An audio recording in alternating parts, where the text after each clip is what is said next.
And I just don't give a damn. This is what I am. Understand, I don't give a damn. This is who I am. Man, I don't give a damn. This is what I am. And I just don't give a damn. Take me as I am. And my G still pumping. Told on the culture, you know that my dough. You are listening live. That is, unless you're not listening live. This is the Pro Wrestling Torch East Coast cast. It's Wednesday. It's November 30th, 2022. I'm Travis Bryant. I'll be joined at any moment now by Cameron Hawkins, the titan of Twitch, the handsomest man in podcasting. But in the meantime, let me go ahead and give out all the pertinent contact information.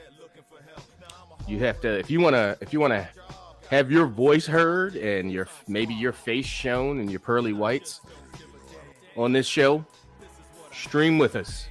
Hit us up because we don't have a call-in number anymore. So get at us. We will send you all the proper info to get on, and we'll talk to you live on the air.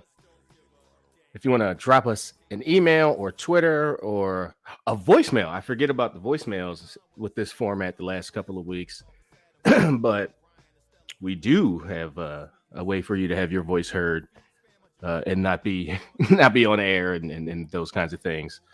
The voicemail can be found at. Oh, you just jumped on, huh? The voicemail can be found at. Shit, I haven't the voicemail number in 6 weeks, and I done forgot the damn number. 415-787-5229. That sounds about right. Drop us a voicemail. We'll play it here on air and talk about whatever you had to talk about. You can find us on Twitter. Find the show at East Coast Cast, twitter.com/East Coast Cast. You can find my personal Twitter at Travlord. And you can find Cam at Seahawk. That's CEE Hawk. And speaking of CEE Hawk, you can follow along, watch along, listen along, chat along on Cam's Twitch. Find him at twitch.tv/Seahawk. Join the chat room. All kinds of fun and shenanigans happening. So Twitch, Twitter, drop us an email, eastcoastaudioshow@gmail.com. Let us know in the subject of your email which segment, VIP or non-VIP, that you'd like your email read in. And the last bastion of Get Adage, you can find us on Facebook.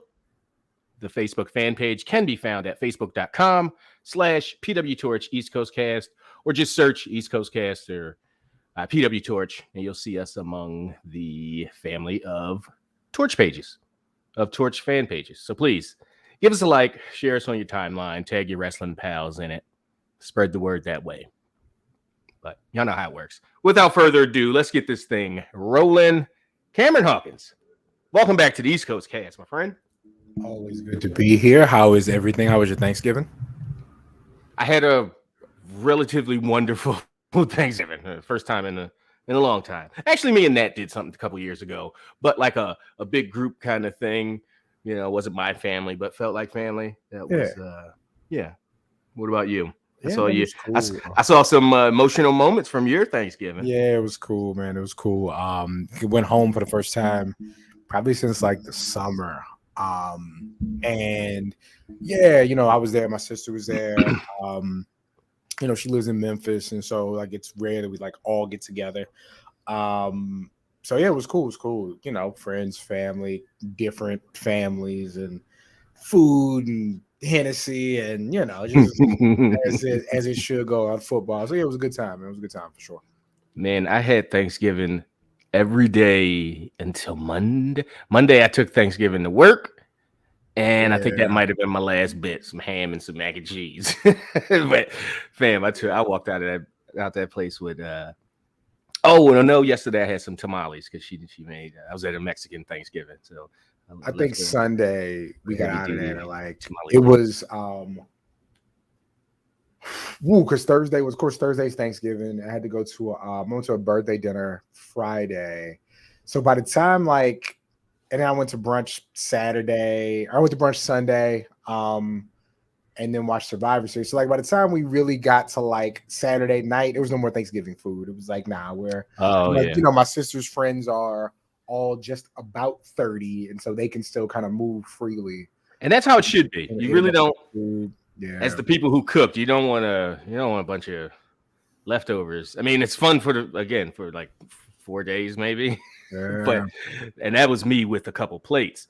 Imagine if you made a big old dinner and you got platters and platters of leftovers.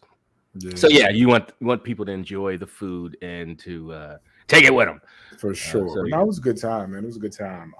I didn't leave till like Monday afternoon, and it was just like I was probably ready to go at like, Sunday morning, but it was just like, okay, I'll hang out a little bit longer because I'm gonna be right back in 2 weeks for birthdays and Christmas and all that. So, yeah. Nice. I was talking to my aunt, and she was like, when are you coming back to Philadelphia? And it's starting to get to that point where we're on the other side of the other half of a decade. Yeah. That I haven't been home. I haven't seen anybody, just, FaceTime my mom and my dad every now and then. But yeah, so I've got to starting to feel those kind of family obligations. For sure. This past holiday. But yeah, we got stuff to talk about here. We got wrestling. We had a fun week in TV. We had a really good. We had a good pay-per-view. I thought solidly booked. I thought everything went as well as you could ask it. Where we want to start? Yeah, I mean, we got it right here on the screen. Bloodline prevails over the Brawling Brutes, Drew McIntyre and Kevin Owens. And probably the kind of signature moment is Sammy low blowing KO, hitting him with a haluva kick. Really, and even in that same match, like Sammy, taking what move he took for Jay. Sammy showing that he's down for the cause, down for the team. And you got some really good stuff with Jay coming around. You got some good stuff with Roman making Sammy earn it. It was a lot. It was a lot. It was very, like you said, a very well booked show. This storyline, if nothing else is working in WWE, and there are other things that are working, but just to say, if you hate everything they have going on and you can find holes in whatever they're doing, this is the toughest thing to find a hole in. It's just been good. Sammy's on like this 6-month run that is not unparalleled, but just shows how good he is. And he really made this thing work. But yeah, Bloodline wins a match that they should have won, but told a lot of good stories in there. Solo looks tough. Again, you have Jay's character development. You have Roman looking at Jay and Sammy like brothers, but also guys he has to look out for. It was good stuff. That was a really, really strong main event. I thought War Games was the perfect way to house that. Just really strong. I really enjoyed this main event. And I'm sure we'll get into the show, but just starting now, I thought it was really, really good. Yeah, going in, I thought the women, on the strength of the match wasn't booked 7 days ago or made official 7 days ago, the women the men should have opened the show and the women should have. But once everything was said and done, you could not have opened the show with the men's War Game and the angle that the finish at the end. So yeah, it was well done on that end as well. Just solid stuff. Nothing, no kind of like surprises for the sake of being surprises. Everything just made sense and forwarded some really compelling storylines. The Bloodline stuff is not the only thing that's of quality on WWE TV right now. It's the best. Like, I don't want to say by far, but kind of by far, it is the most compelling. It certainly has the deepest, the longest story being told, at 2 years or so.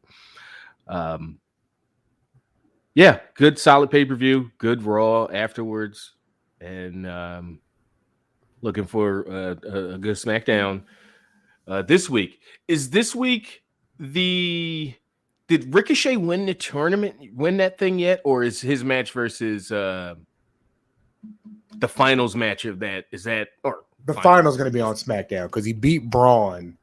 Who's on the other side of it? I do not remember, but yeah, he beat Braun. Who? He beat Braun Strowman in the last tournament match, in the semifinals. How did I? Yeah, Braun doing all that talking. Yeah, they let Ricochet beat him. So it's Ricochet on one half of the bracket for sure. Right, and I'm assuming they want to redo that Ray Gunther match. Ray or Ricochet, you mean? Ray. They want to do the Ray Gunther match. They want to not have the match, obviously, with two different people, but they saw, holy shit, redo that style. Look what well that works. Look what Ray and Gunther did and the buzz that created. Like, people were talking about that match. I mean, really, people have been talking about every big time Gunther match that they hyped. The Shinsuke one, the Ray one, and he had one more I'm missing recently, but they want to have that match again, essentially. And Ricochet, Escobar versus Ricochet. Thank you, Mr. Link. And that's going to go. And sure. I think it's going to go to the point where, unlike the Shinsuke match, unlike the Ray match, it's not going to be a one-off. Oh, it's Escobar and Ricochet. Okay, perfect. Yeah, that's going to be good. It's going to be really good. So, and Escobar versus Gunther, nah, that's not. Like, I'd like to see it. And I don't think it. Yeah, beat each other up. Ricochet getting that rematch. Yeah, for sure. That should be fun. Yeah, looking forward to it. Okay, so that was the main event. You started to talk about the women's War Games match. Mm-hmm. Yeah, I mean, women face team wins. Becky comes back. So again, we talked about it the last couple of weeks. If they're not announcing it on Raw or weeks before, and they're not going to announce it on the show, who's in that sweet spot for a fifth? I think Becky was perfect. I was actually, I think I was at Saltgrass, and they happened, like, of course, it's football Friday, right? All the college teams play the Friday after Thanksgiving. And so somebody was playing on Fox before SmackDown. So SmackDown it was UCLA, or it was Cal and UCLA, maybe. It wasn't that early. It was something else before. I think they played after. But I mean, like, at 7:00, there was like no game. And so SmackDown was on every TV in Saltgrass. So I'm like watching it as it goes. Okay. And I'm like, oh, okay, Becky's back. Yeah, okay, dope. I think she's that perfect sweet spot of not returning from long injury or super long hiatus. We know you're a face. Great addition, like, to this team. And yeah, they went out there. You got some teases of Rhea being like the one that they can't stop, but they didn't go too far with it. I thought Asuka and Io did some really good stuff between the two of them. Like, everybody was good, nobody was bad, but even the stuff between Ripley and Bianca Belair was limited and was clearly, like, strategic to not seem like they're avoiding each other. Like, we can't go out there and have a War Games match and they never lock up or punch each other or do somebody going to Irish whip somebody. But they did a good enough job where you didn't even, if you weren't thinking about it, you wouldn't have noticed how little they gave away of specifically of Bianca and Rhea Ripley. Yeah. But yeah, I thought it was good. So Balor and AJ, I don't know if you caught it on commentary. I didn't, but I was kind of notified, like, through the tweets. Let me see. Who said what? That AJ basically hasn't had a pay-per-view win in like 2 or 3 years. I did not catch that until no idea. Or live, at least. It wasn't until Twitter and stuff, people started talking about it. For sure. Yeah. Yeah, that's a heck of a run for somebody that's as popular as AJ Styles. And somebody we don't think of as like, he's so good, you don't even think of the idea of him not winning as being a thing. Remember when Dean Ambrose was basically couldn't win? Was it Dean? Or am I thinking Dean or am I thinking Bray? But maybe it was Bray. But Bray is certainly a spot on example of not winning on pay-per-view. Certainly not the big matches that's built up. AJ hasn't been in that. It hasn't been pushed like Bray was in his height, but we thought about it. We're like, shit, Ray or Bray won in a, Dean Ambrose ain't and won in the however long. He's 0 for 6 in pay-per-views this year. And AJ, you don't even think about it. Not because he's lesser of an act, but because he's clearly better at losses rolling off of his back. Like, you don't even, think about it. Oh shit, how has AJ not won on pay-per-view in 2 years and it took WWE to bring that to everyone's attention? Like, fuck. Like, internet, what y'all doing? Yeah. But again, that's credit to AJ for losses roll off of him. You don't even think about him as a guy who can't win on pay-per-view in 2 years or hasn't. Really good match. Really good match. Let's see. Are they going to pair off? Are we going to get on Raw next week Gallows versus Priest, and then eventually Anderson versus Mysterio?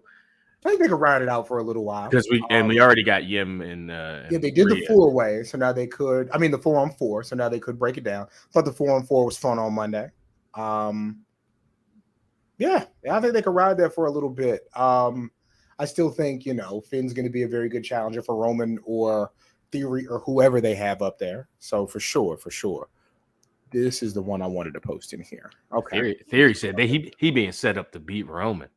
Yeah, that's what he said. Yeah, he's running with it, man. I thought that match was good. I thought like the way Lashley does his spear doesn't work if that many people are involved. Kind of the roll off that he does. But overall, I thought that match was really good. The triple threat, yeah. Seth is on like a crazy streak. Yeah, I thought that was good. And I think that Lashley being involved in the pin, but allowing like Seth taking the L and Theory stealing it. I thought that just fit with everything everybody should be doing. I thought that was good. Let's see. So that's 4 of the matches. This was a 5-match card, if I'm not mistaken. The 5th match, Ronda and Shotzi. We went into it with as much optimism as we could have, right? But like having the conversation with no shade whatsoever. Right? Mm-hmm. If Ronda's not going to sell your moves, the match isn't going to work. And I don't mean not sell like take them and it doesn't hurt. I mean like if she's not all in on the move that you're doing, like Shotzi hit her with that apron DDT, it just fell flat. Like, well, and so this is what I'm saying. Like, remember how did you watch the Kurt Angle A&E doc?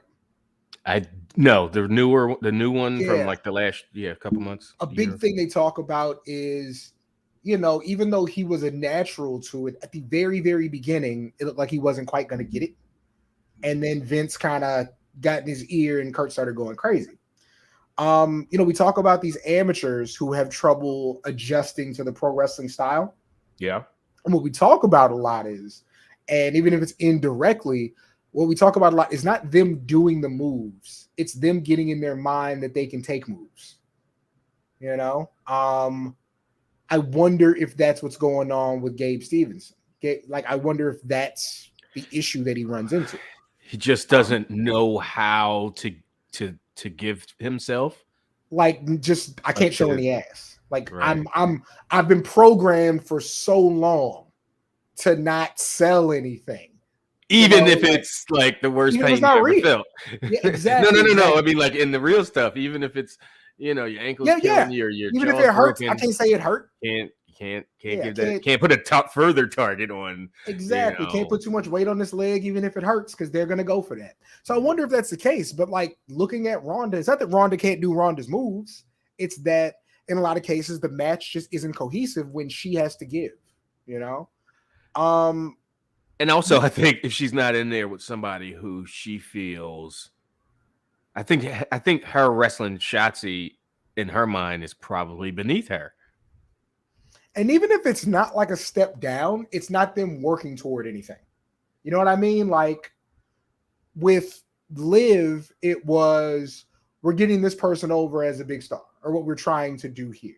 And so let's go there. You know, and we even, I had gripes about how Ronda sold in an Extreme Rules match.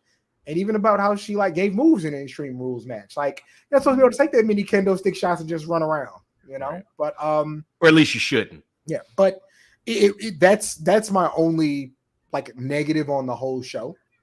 I thought the show overall was good. That just did not come together. And again, her being next to Shayna is just like Shayna's so good. Shayna's just so good at everything, and I'm just like, ugh. She doesn't have a problem of selling and making her opponents look good. She's good at all of the wrestling. Yeah. Just good at all of it. Wow. Yeah, but I thought overall a good show. Really good show. He's just all the takes are coming out. Okay, Mm-hmm. what is this? You had to get that out before December hit? What's going on? Okay. But yeah, I thought it was good. The Fallout Friday is going to be super interesting. Right now, Theory's the top champ on Raw. And Bianca, of course, but Theory's the top champ on Raw. I guess Bayley's moving on to Becky because Bianca thoroughly beat her. Yeah. Every singles encounter they had, Bianca's won. The only win she had was Clash at the Castle. But other than that, Bianca wiped the floor with her. And Bayley's so good at what she does, you don't think less of Bayley. You just think that much more about Bianca's run. Especially when she show up in that outfit on Raw. I mean, I ain't mad at nobody. Somebody who has to, for the sake of employment and relationships, as somebody who has to say less things or has to like the way that I say things, I feel like I have to, tone it down. I even had to tweet thicker than sidewalk chalk. Because is that what that random that tweet was about? Yeah, we don't put names to it no more.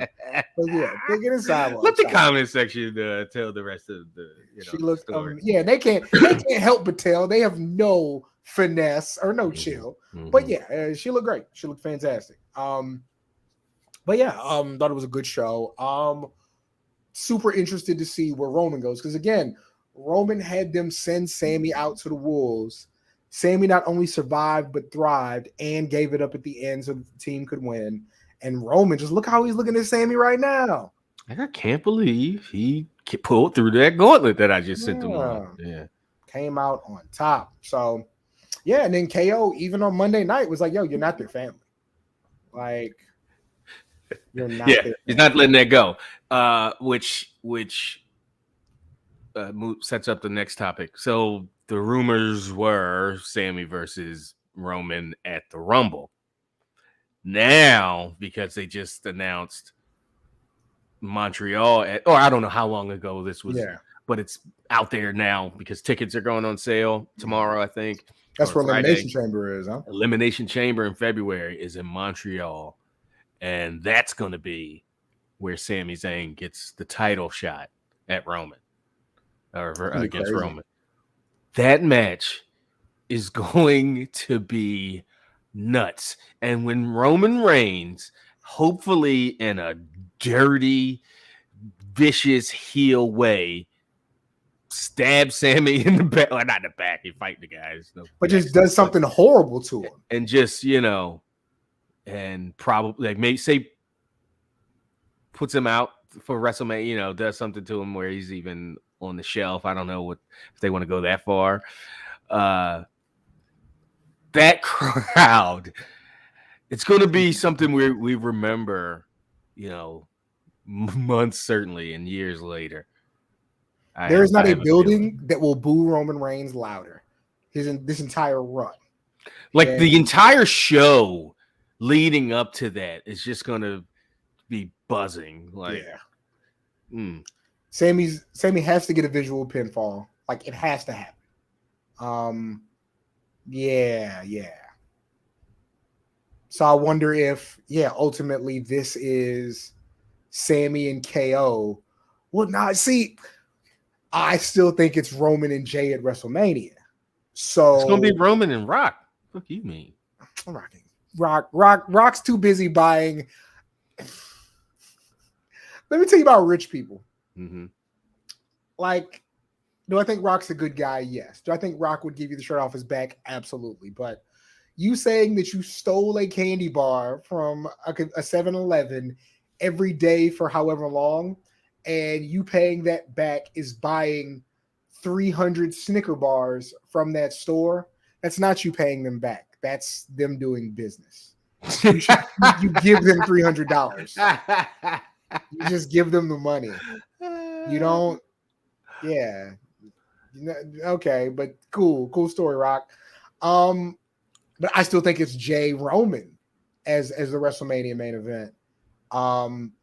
I think that Jay has done such good work. I think the crowd is really into Jay. I think Sammy's helped both of them so much. But yeah, I don't know. I don't know if I don't know if you can get there by April. No, you can get there by April. I'm not sure if after everything this entire bloodline tribal chief Roman Reigns the last 2.5 years or so has been, I don't think you give it you give it everything that's time and room to breathe. It does not have to be at WrestleMania, Jay and Roman. It can be at SummerSlam and be just as big. And why not? Because that's the show that's going to, it's not going to do as big numbers as WrestleMania, theoretically and historically. Have that match then. Now, if they have no Rock, if that's like a guaranteed thing, like nope, he's not in, he's time conflicted and whatever, then you can. I just don't know if they're gonna have Jey Uso and Roman, just Jey Uso specifically, and is Jey gonna win?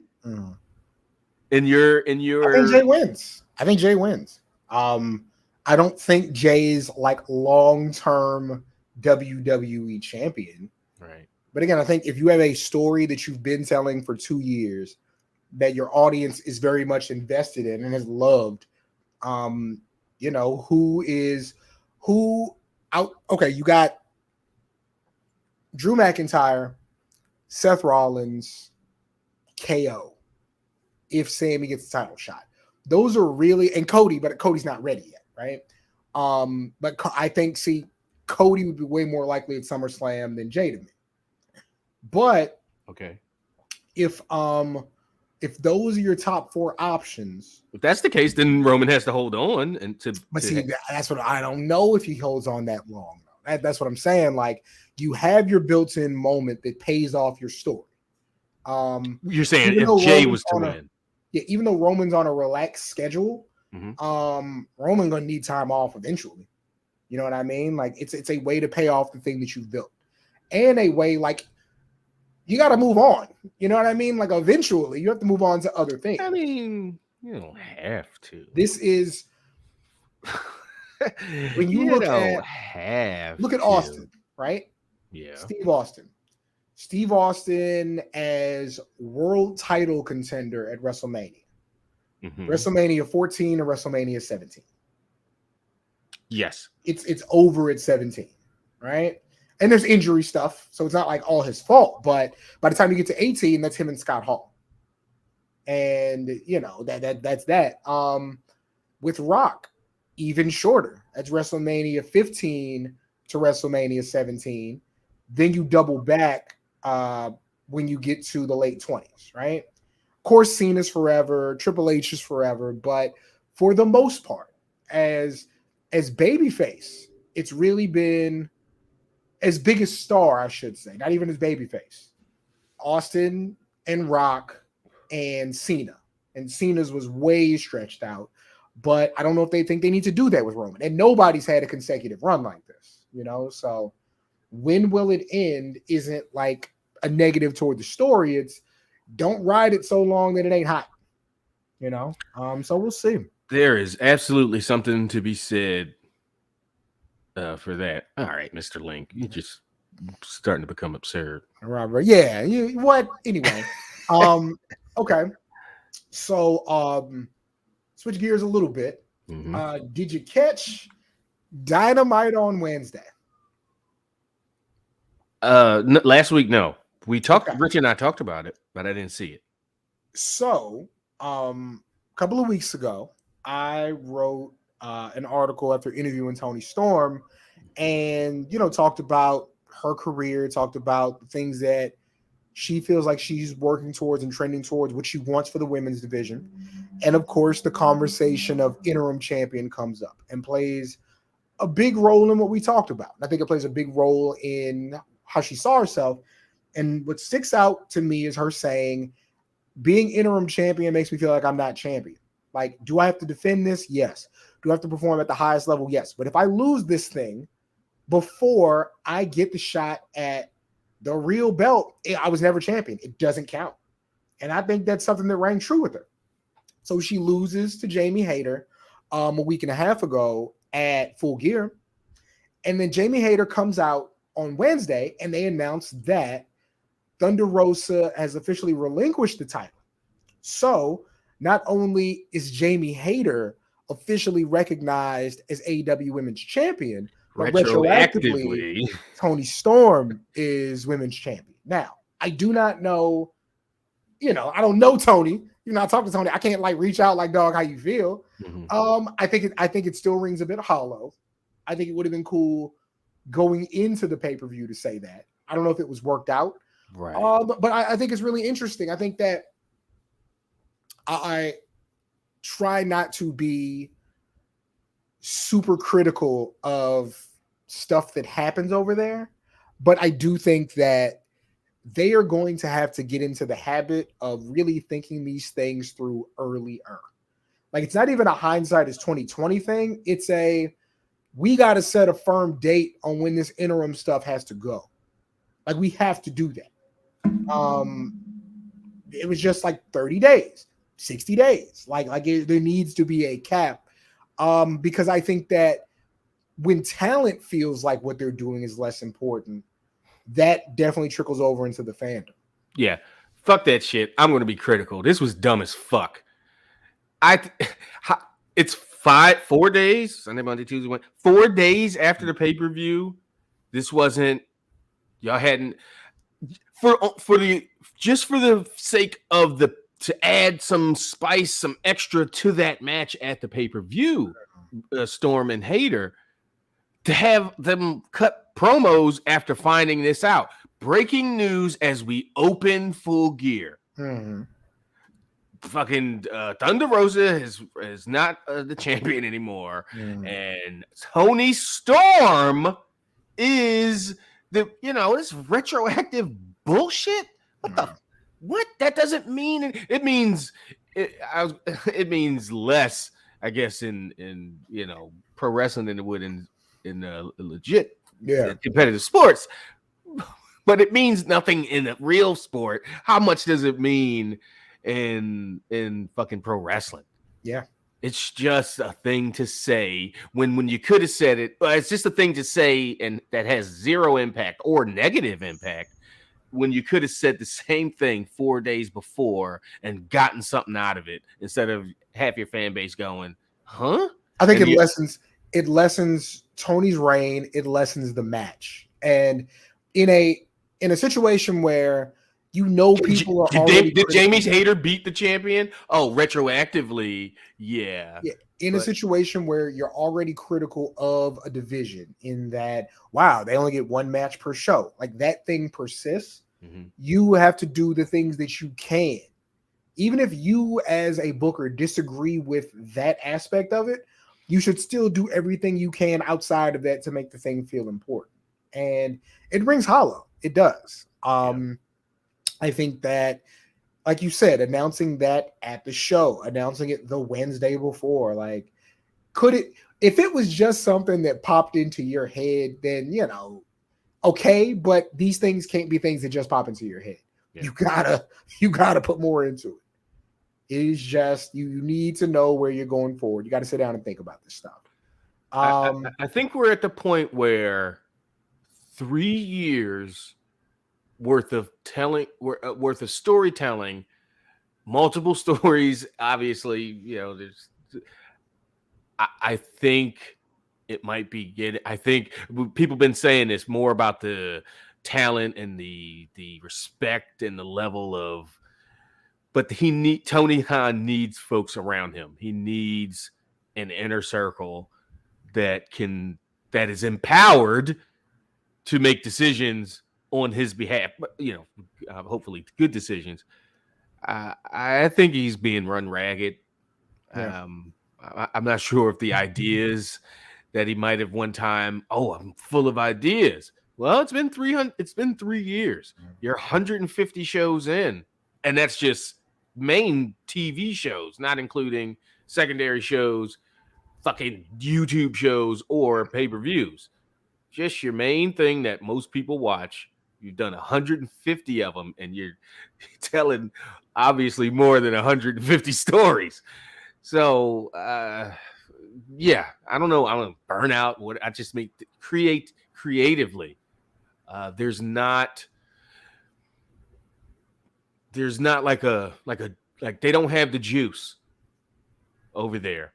Some things have it. You look at Ricky Starks, like you go, yeah, that's going to be something. You look at somebody like Hobbs, and you go, man, if they tap into something he's got, some of the women over there, you're like, oh yeah, if they get things.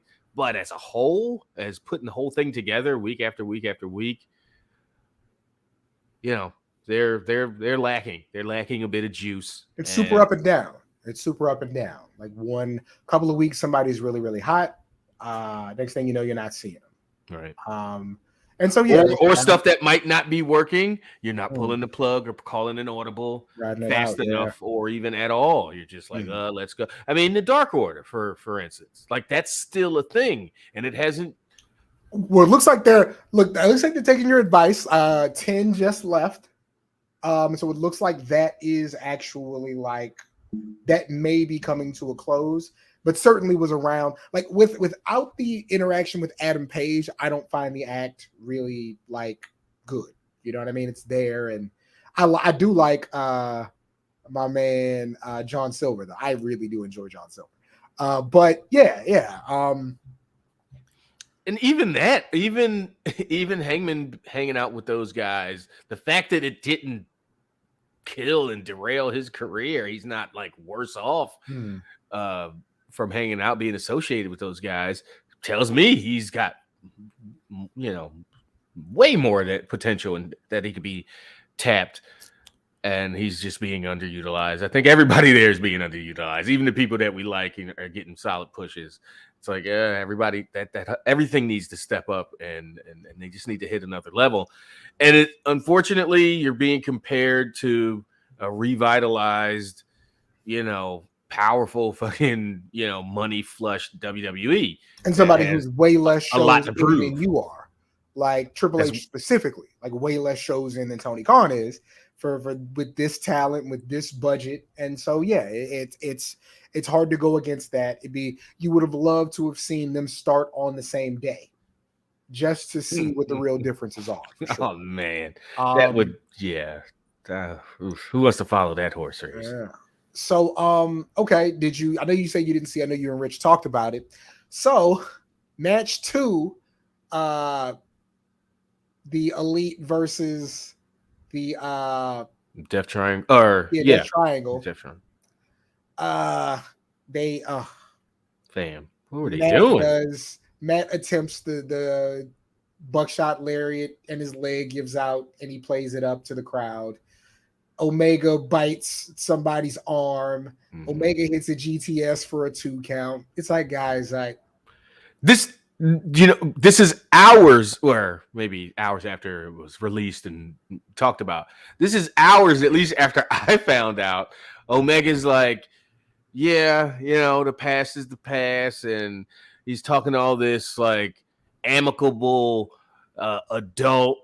You know what? People get excitable, and it was completely lied to the fan base that he was over it, and those things in the last couple of months are behind him, and we all need to move on. Well, you just threw a bunch of fucking pitch on that fire. Like what the One of two things are true. Either they're jerks or they think the people that love them are jerks. I don't think they're mutually exclusive. But that is also like there is part two. Option C, yeah. One of those things, I'm saying one of those things are absolutely true though. Like one of them have to be true, even if both of them are true. They're either jerks or they think their fans are jerks.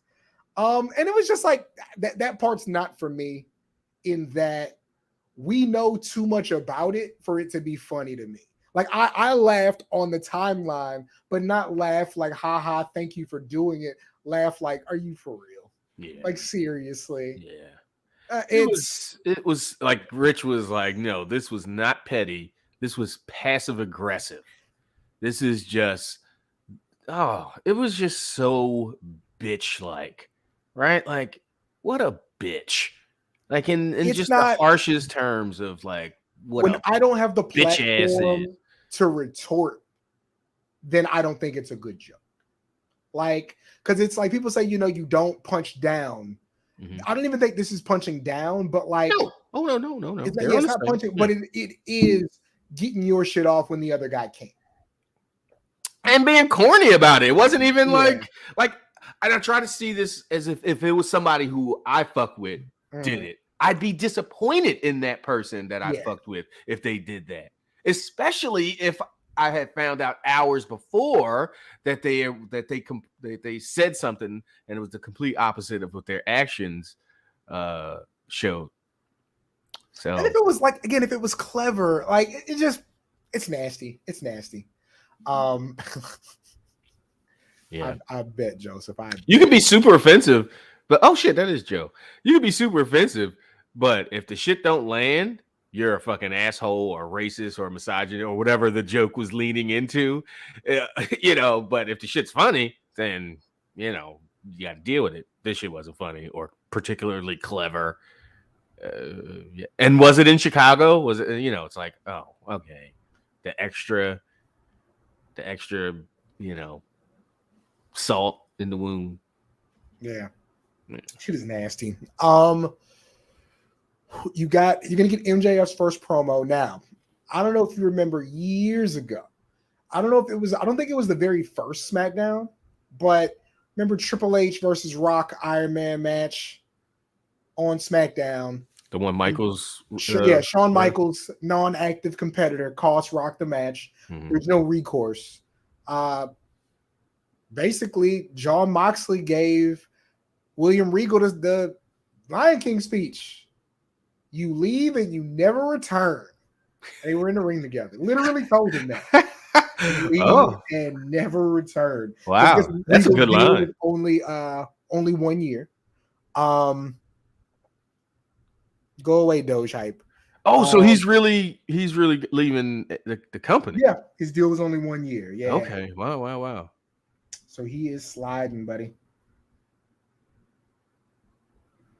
But yeah, I thought that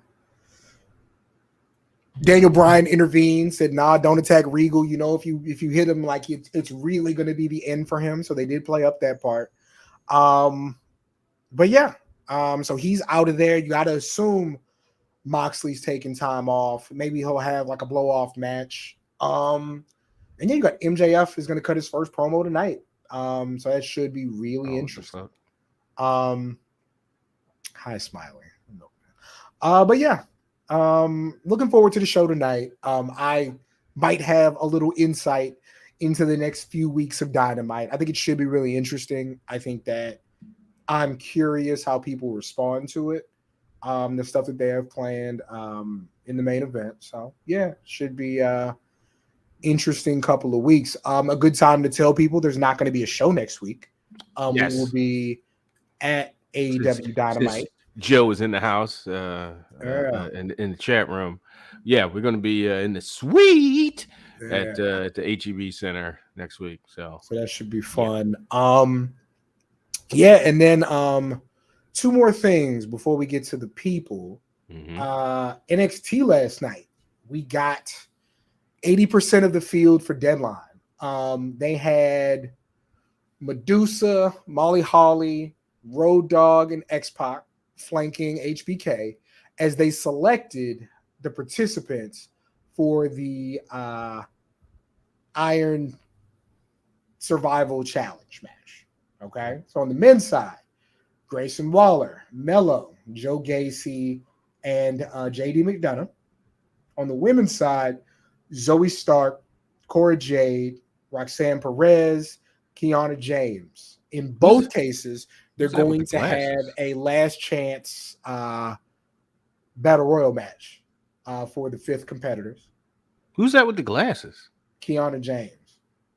Ooh, she never heard of her or seen her. She's good. She's mixed. They got a lot of mixed chicks. Like Zoe Stark, I think, is also half black. But like for both of them, you like somebody got to tell you so you know. But yeah, Kiana James is swole up.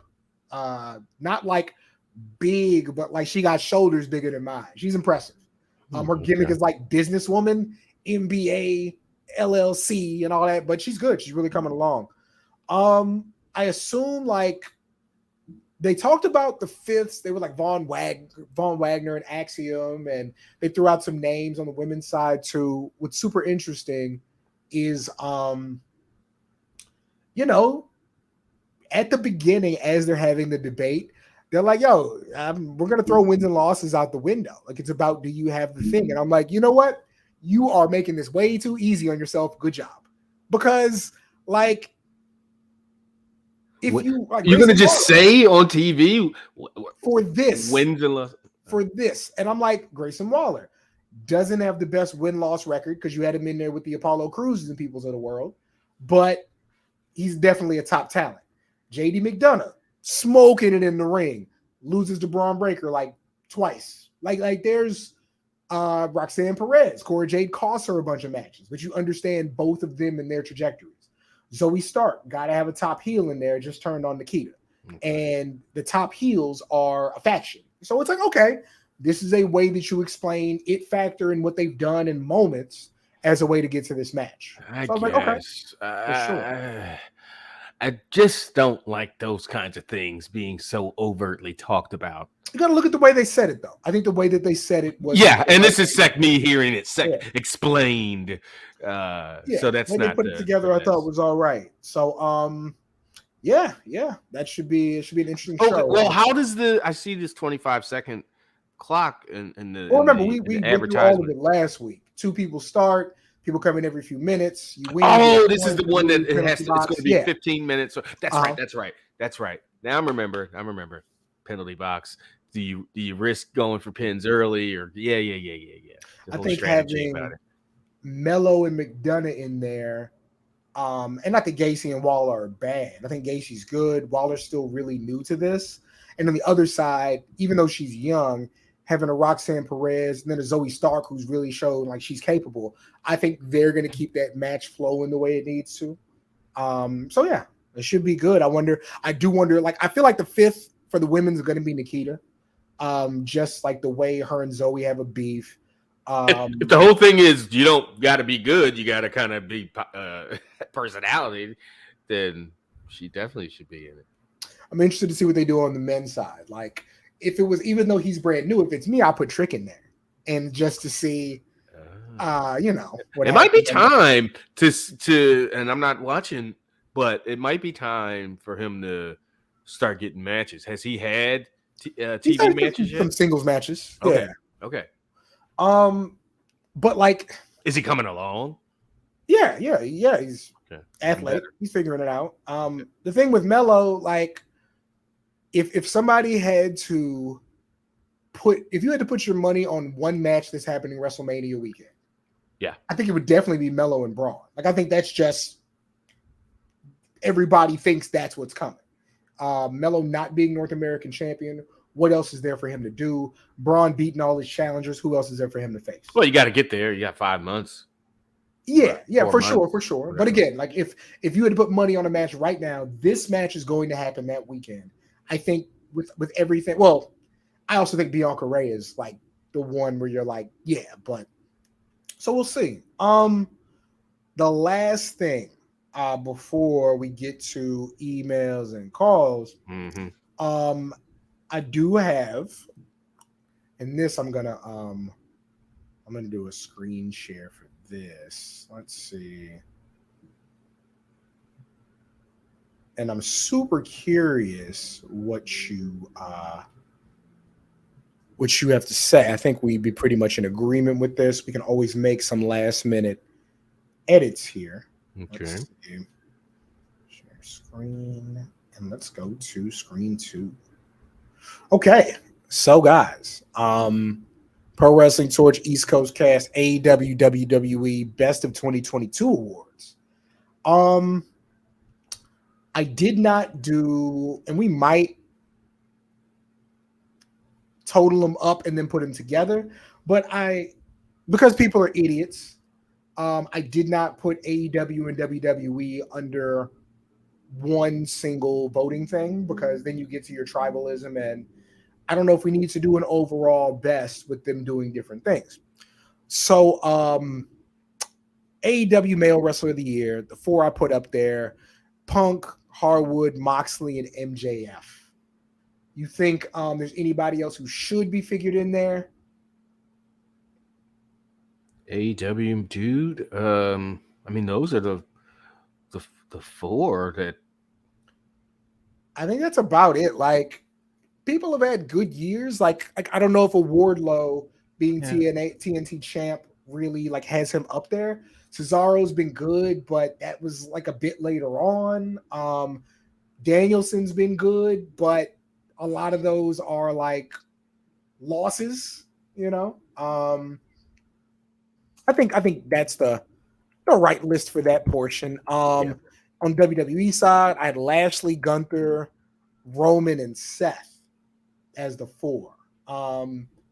Strong title reigns or really strong match resume. I think with all those guys, I think that's about the 4 you'd go with.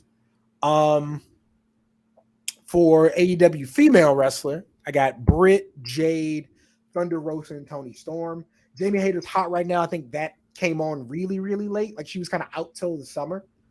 Yeah, more, and she was just more personality kind of playing off of Britt and being a part of Britt Baker's crew. My man said, Link, check the motherfucking chat, dog. That's why I put it in there. But no, I'll put it in there one more time right now. Got you.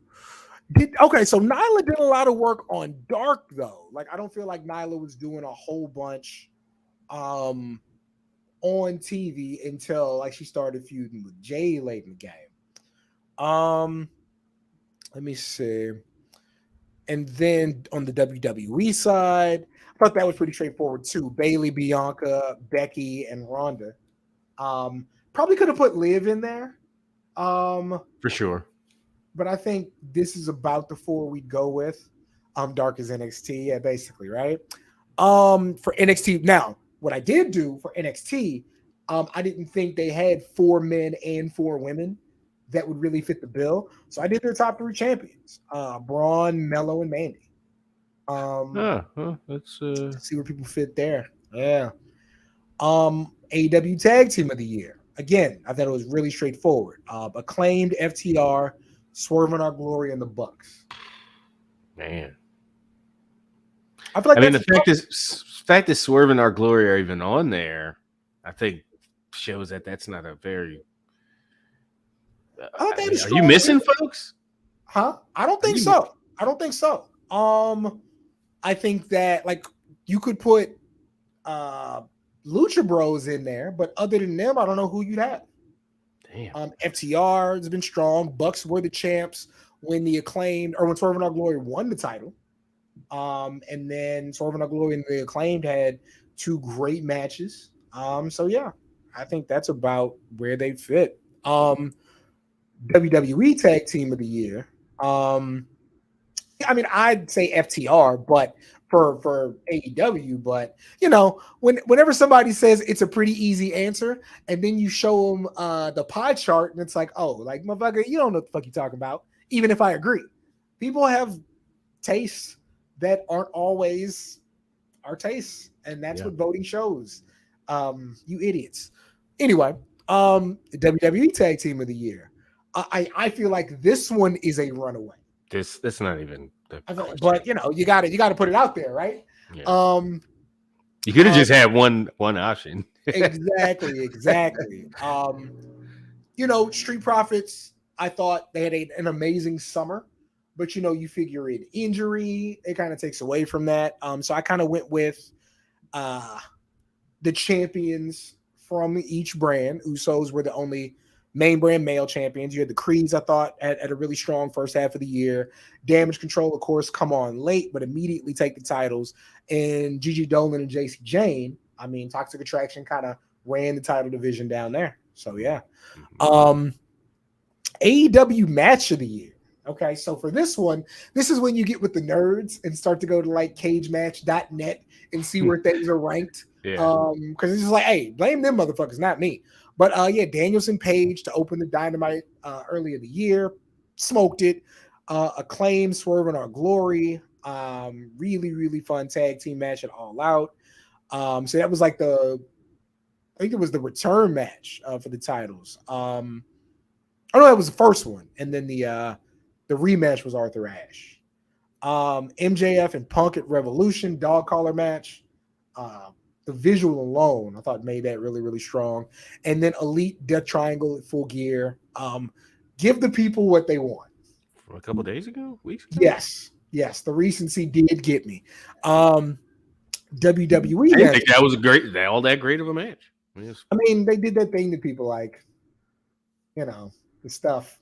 WWE Match of the Year. Had to put 5 in here. Sheamus and Gunther Clash at the Castle. Lesnar Reigns at SummerSlam. That was the last man standing. Street Profits, Usos, Money in the Bank. Rhodes and Rollins at Backlash. And Lynch and Belair at WrestleMania. This one early has, and we can go over the early results. I think they're really interesting so far. This is going to run for a few more weeks. So that I just submitted mine. So okay. I just added to it. So, I mean, for Match of the Year, Josh, I mean, that Street Profits Usos was amazing to me. So was Sheamus and Gunther. I actually didn't see Rhodes and Rollins at Backlash. So I still need to go watch that. AEW's on-screen MVP. Thinking about what you do outside of just the matches. I got Britt Baker, Jericho, MJF, and my man Stokely Hathaway. Stokely, like the few times he's on screen, has a moment or a soundbite that just resonates. I think this will be a really interesting one. On-screen MVP for WWE. I think Bayley's been really, really good since she's came back. Rhea for presence alone and the the WWE.com stuff they've had. She's been really good. Sami Zayn, of course, and Seth Rollins for on-screen MVP. The stuff he does between matches has been great. And the AEW pay-per-view of the year, you just list all the pay-per-views because they only have 5. Good point. On WWE side, you just did the big ones, basically.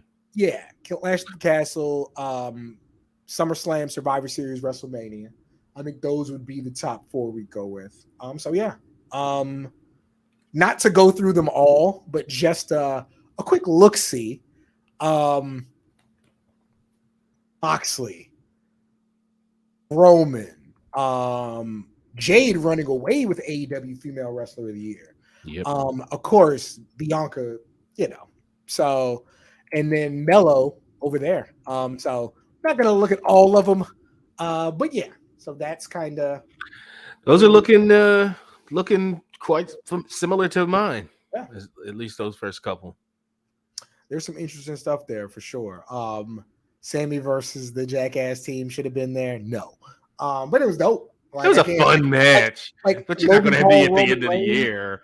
Come on. People love Logan Paul, Roman Reigns for sure, but I think that's I can't believe he can do this. Yeah. Like, I was gonna do moments of the year, but that's weird to quantify. I have to look back at so much. But Logan Paul's Frog Splash is probably like way up there, especially because of what the outcome of said Frog Splash.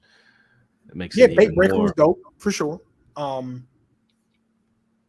no, but yeah. So that's the poll. Vote. Yeah. Some of those you just have to. There's some oomph that, like Tyler Bate versus Braun Breaker was booked with 2 weeks notice or whatever. That NXT UK versus NXT, even if it was booked out a month ahead, it just was two guys that had no history on TV. That with another guy who people might like or remember, but Tyler Bate, but he ain't been on TV in months. They threw their shit together.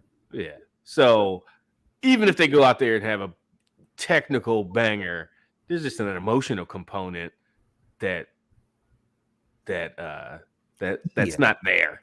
It's the same reason that matches that aren't average matches can be considered match of the year. I mean, Hogan Rock, at Mania, that match was fucking hot garbage. But I was there. I had goosebumps and it was so hype. I wasn't thinking about, look at that arm drag, that kind of shit. For sure. I should have went with most overused moment on social media. I did do a poll for that, and everybody agrees the Rock sliding in them church shoes is like just the most tweeted out, overused. That when I saw that as an option, or like when people start responding, I was like, I'm not a big Twitter scroller, or interactor. But I just was surprised that one. I don't see that one often. I see it all the fucking time. Ugh, it's a mess. I see the kid, the NOD kid, more than I see Rock sliding in the shoes. See, I think I might have included one GIF. GIFs are weird because like wait, what was the just the most overused moment? But like GIFs are weird because people always post GIFs. Like videos to me is a bit more deliberate, I guess, and not a reaction to something. Like people don't tweet. Remember when White Kid did the NOD fist? Yeah. They posted as a reaction to other things. Yeah. You know what I mean? But I got you. Remember when Rock did the greatest people's elbow of all time? And then they post a video all the time. It's very nasty. I got you. Shit. What about the greatest ending in SmackDown history video? When everybody hit their finishers? Yeah. That's a fucking dope. A dope ass, but that's something that I see all the time as far as full on, 4 or 5 minute long, video.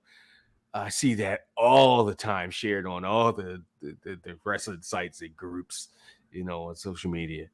And it's for good reason. That was absolutely amazing, especially when you look back now and just like, did I appreciate what was happening at 21? When I was 21 years, like, there's no way I did. There's absolutely no way. I was only 3 years back watching wrestling.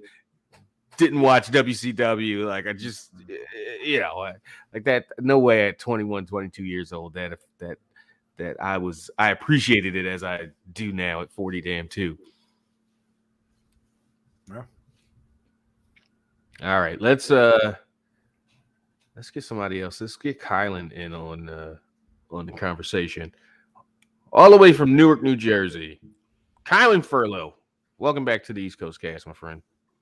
Thank you very much, Travis. How are you and Cam doing this week? Doing all right. Great. What you got for us? To start us off this week, Cam, to correct some information. I will block you on here right now.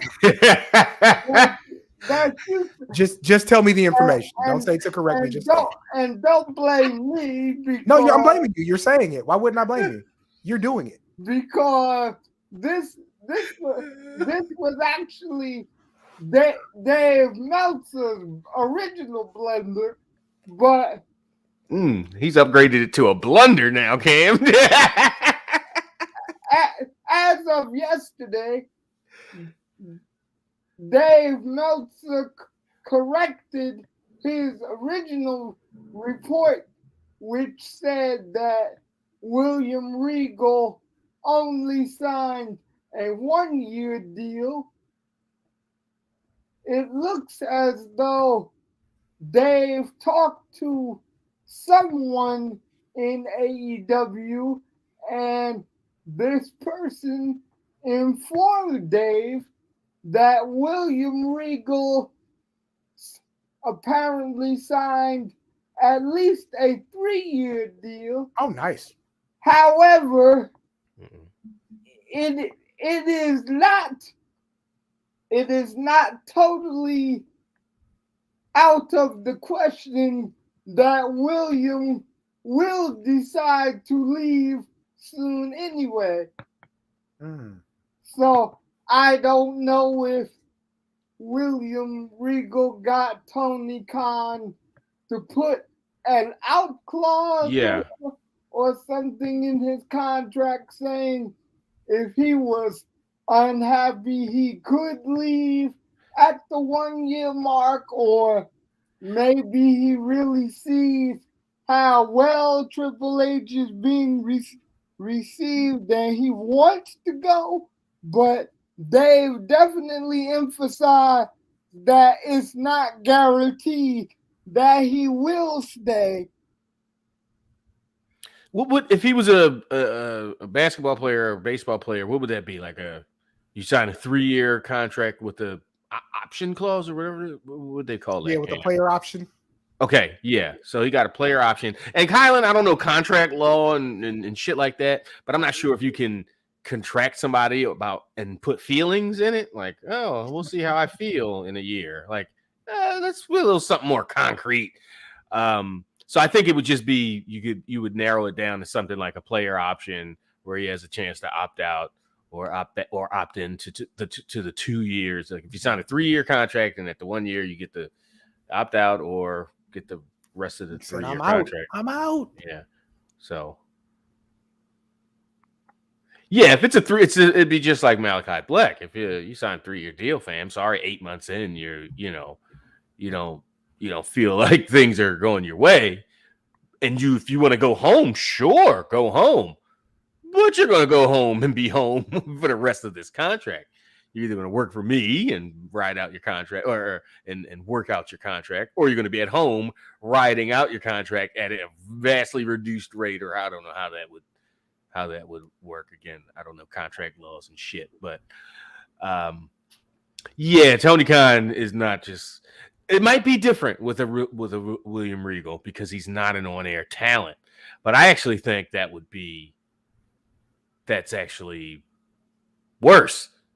Like Tony Khan needs William Regal, not as a damn on-air guy. He can work in that position, sure, perfectly fine, but he needs a William Regal around him. But if William Regal don't want to be that to Tony Khan, then all right, either let him go with an understanding that he's about to go make your competition that much more stronger, or that strong, whatever, or you say no, you're going to ride that 3 years out or whatever the length of the contract is, assuming there's no opt-out deal that we talked about a minute ago. So interesting. Yeah, I'm glad you came and fixed Cam's massive blunder here. Can't have us. I said can't have us here blundering around the internet. I said it was Dave Meltzer's. I heard you, but I'm saying. All right, what else you got for us?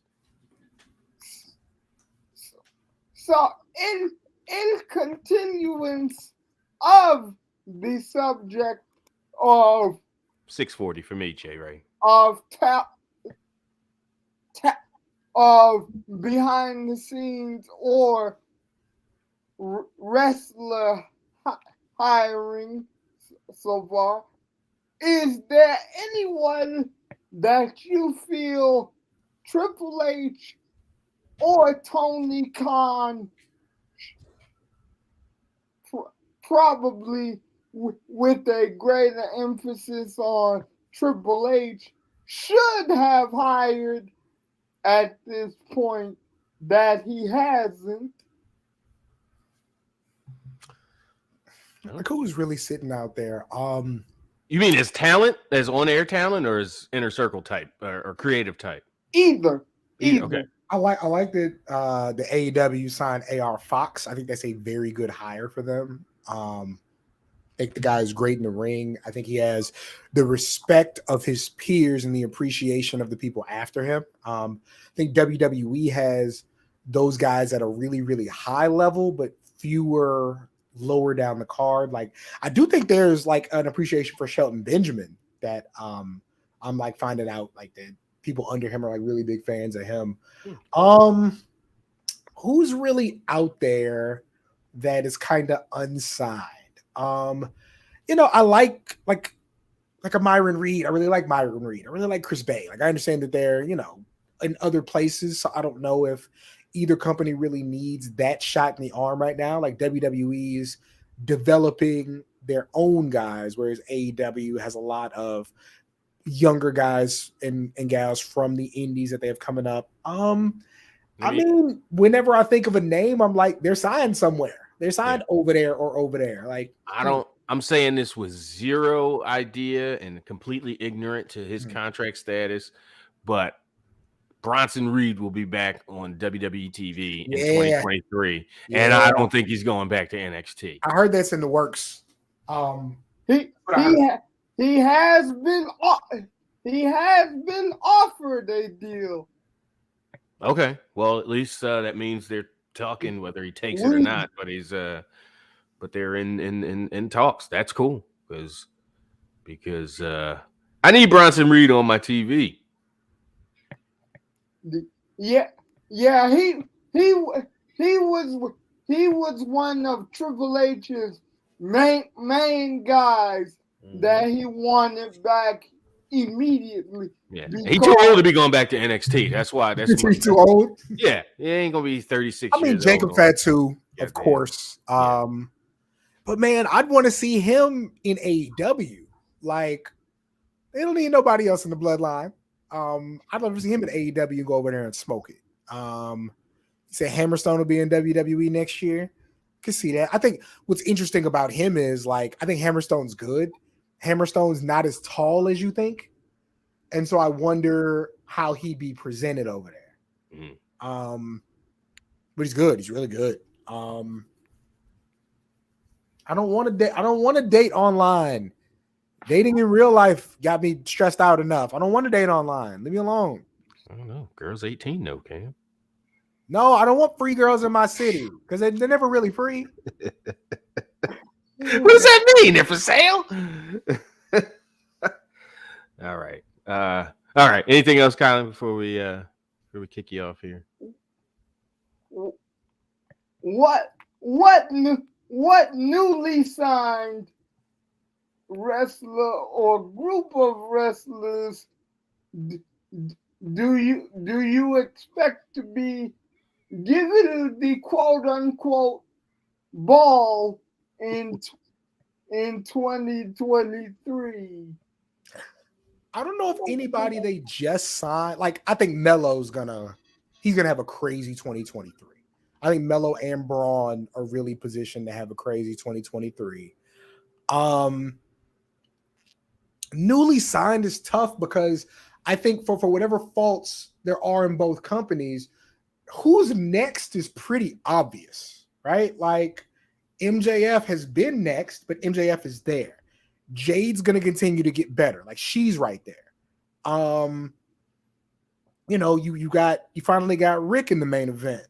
So that you expect to keep going. I think Montez Ford, like, I don't think it's going to be new guys are going to go crazy with. I think that they kind of struck gold with Melo being as good as he is. Like, already before he came in, and then really developing that edge being next to being next to Trick. But like new signings, they just got Darius and Dante back. My dumb ass. So so Darius has been hurt for like months and months and months. Mm-hmm. And Darius is my man. We linked up at Wale Mania, and we've been cool ever since. Okay. So Dante had a little spill on Rampage, and I hit Darius like, "Yo, you good?" He was like, "Well, actually, man, that was Dante. I know people kind of confuse us sometimes, but I'm sorry. The beige is messing up in my head." But no, they got those kids back over there. They think highly of them. They got Wardlow in position. I just don't think somebody's gonna cut. Like, they just got Jamie Hayter on, who's been there for a year or two. I don't think anybody. She's been there since the beginning. Maybe not like as a mainstay, but like on, But even better, like I don't think anybody brand new. Julius Creed, I think so highly of him. He's been there. You know what I'm saying? They've been grooming him, but he's not like fresh off the street. I don't really see anybody who just got there getting shot. Like I think Roxanne Perez is going to have a great NXT women's title run, but I don't think she's going to go crazy main roster until 2024, 2025. Yeah, WWE specifically, I don't think they need to sign more people. I think they need to cultivate the folks that they have, and even the folks that we haven't even seen on TV that are still in the PC system. And Bobby Roode's on his way back. Shout out to Bobby Roode. Real quick, let me. I'm not sure if you saw, if you're scrolling through Twitter, but our good friend Steve Williams. I'll slap the shit out of Steve. He be taking mad liberties with me, dog. I don't care about the group chat. I'll show up to a wrestling show. I'll work stiff. Pause. All right. Roxanne's been in NXT for a minute too. Yeah. She's somebody that's been in that, was one of those gray shirt NXT, owned by NXT or whatever the hell those shirts say. She was in one of those promo shots, like, look who we just signed in whenever it was, 2018 or whatever. So yes, Roxanne Perez has been there for a little bit. So, all right, let's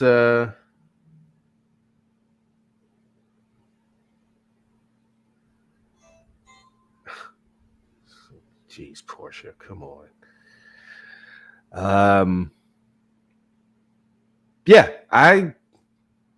Anything else? Any other topics before we head on out? I don't think so.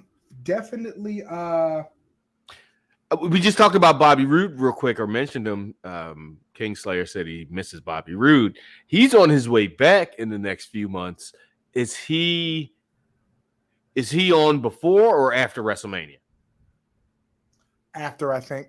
You don't think he's a Rumble kind of? Yeah. Yeah, put a body in there. Yeah.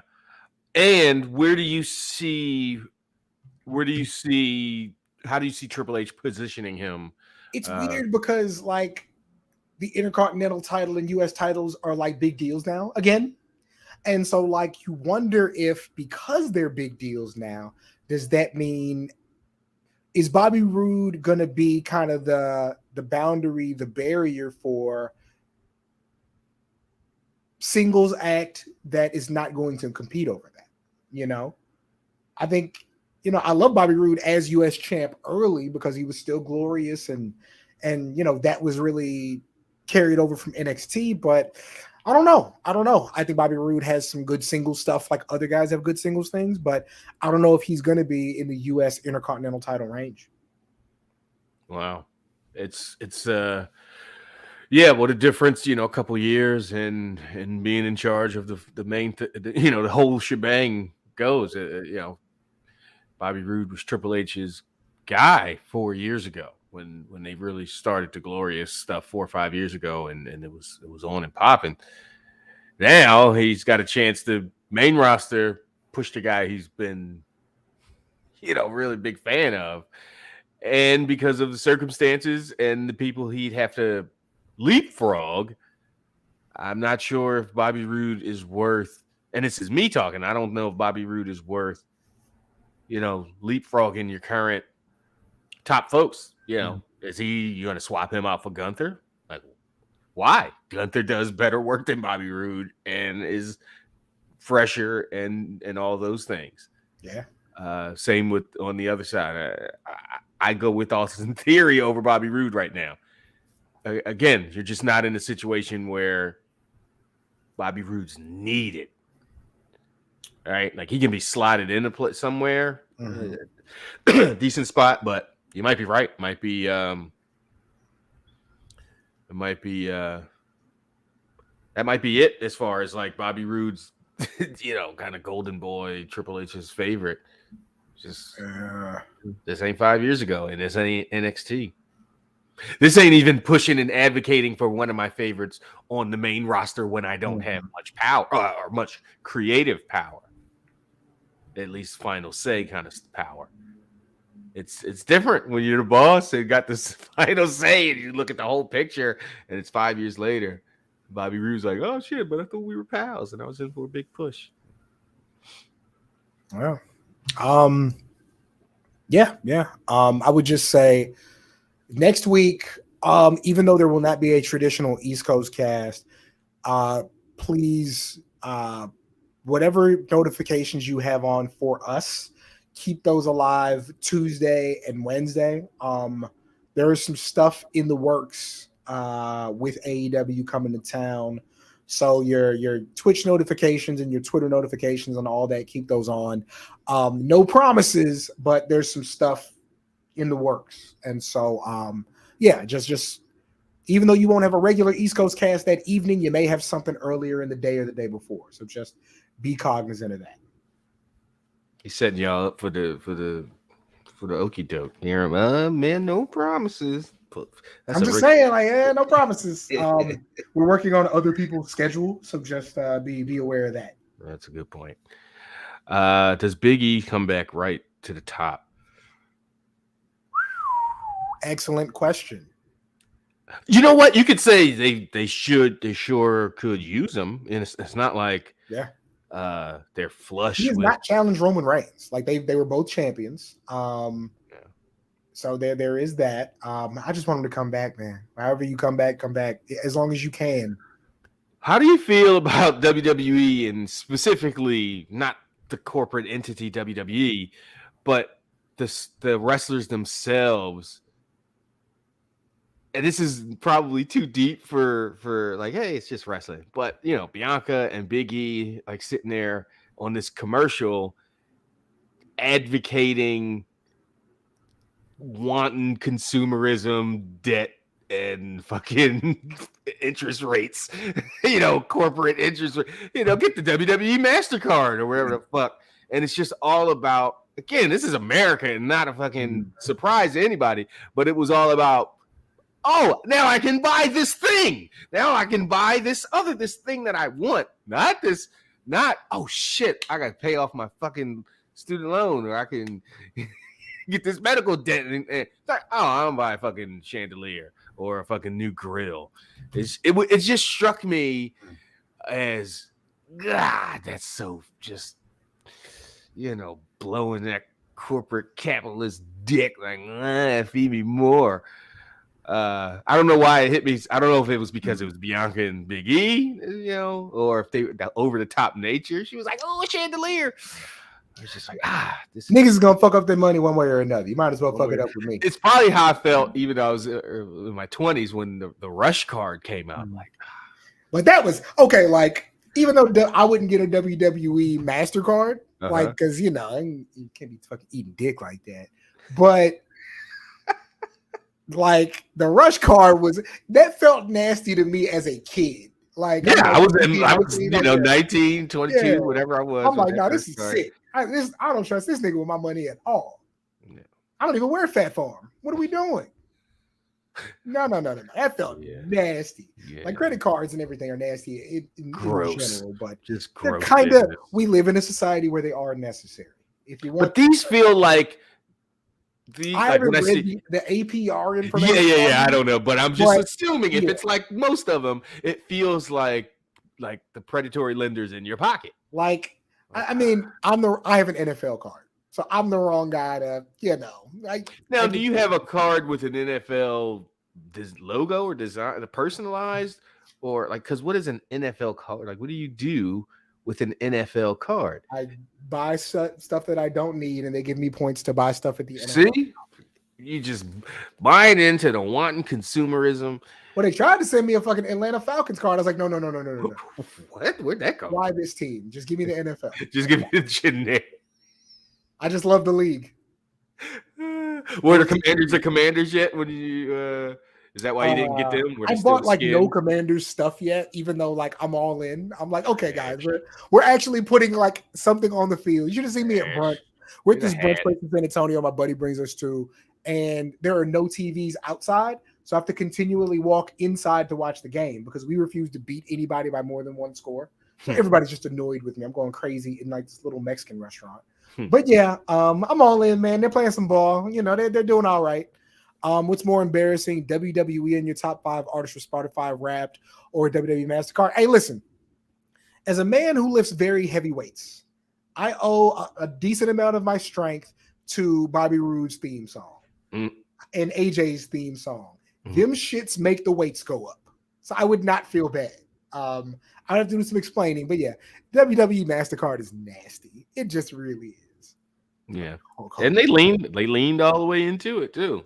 Nasty. But hey, listen, if they needed somebody to be in the goddamn Ringer Visa commercial, I'm like, this is gonna be right there. Yeah, let me get in on that wanton consumerism. Talking all this shit. Let me in on that wanton consumerism. Fuck it up with me. Yeah. But yeah.